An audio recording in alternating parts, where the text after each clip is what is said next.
തമിഴകത്ത് ജനശ്രദ്ധ നേടിയ നടന്മാരുടെ പട്ടിക പുറത്തുവിട്ട് കൺസൾട്ടിംഗ് സ്ഥാപനമായ ഓർമാക്സ് മീഡിയ. 2023 ഡിസംബറിലെ കണക്കാണിത്. തമിഴകത്തിൻ്റെ 10 താരങ്ങളാണ് ലിസ്റ്റിൽ ഉള്ളത്. സീനിയർ അഭിനേതാക്കളായ രജനീകാന്തും കമൽഹാസനും ഉണ്ടെങ്കിലും ഇവർ ബഹുദൂരം പിന്നിലാണ് എന്നത് ശ്രദ്ധേയമാണ്. പട്ടികയിൽ 10ാം സ്ഥാനത്തുള്ളത് കാർത്തിക്കാണ്.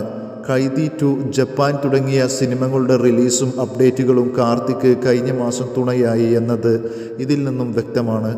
9ാം സ്ഥാനത്ത് വിജയ് സേതുപതിയും 8ാം സ്ഥാനത്ത് വിക്രമുമാണ്.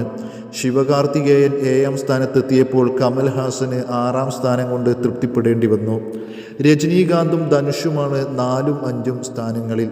സൂര്യ 3ാം സ്ഥാനവും അജിത്ത് 2ാം സ്ഥാനവും സ്വന്തമാക്കിയപ്പോൾ കാലങ്ങളായി 1ാം സ്ഥാനത്തുള്ള വിജയാണ് ആ സ്ഥാനം അങ്ങനെ തന്നെ നിലനിർത്തിയിട്ടുണ്ട്. നടിമാരിൽ നയൻതാരയാണ് 1ാം സ്ഥാനത്ത്. തൃഷ, സാമന്ത, കീർത്തി സുരേഷ്, തമന്ന ഭാട്ടിയ എന്നിവരാണ് ആദ്യ 5 സ്ഥാനങ്ങളിൽ. അനുഷ്ക ഷെട്ടി, സായ് പല്ലവി, ജ്യോതിക, പ്രിയങ്ക മോഹൻ, ശ്രുതി ഹസൻ എന്നിവരാണ് പട്ടികയിലുള്ള മറ്റു താരങ്ങൾ. അതേസമയം ദളപതി 68 ആണ് വിജയുടേതായി അണിയറയിൽ ഒരുങ്ങുന്നത്. വെങ്കട് പ്രഭു സംവിധാനം ചെയ്യുന്ന ചിത്രത്തിൽ നടൻ ജയറാമും പ്രധാന വേഷത്തിൽ എത്തുന്നുണ്ട്. വേട്ടയ്യനാണ് രജനീകാന്തിൻ്റെതായി ചിത്രീകരണം പുരോഗമിക്കുന്നത്. TJ ജ്ഞാനുവേൽ സംവിധാനം ചെയ്യുന്ന ചിത്രത്തിൽ മഞ്ജു വാര്യർ, ഫഹദ് ഫാസിൽ, അമിതാഭ് ബച്ചൻ തുടങ്ങിയവരും പ്രധാന വേഷത്തിൽ എത്തുന്നുണ്ട്.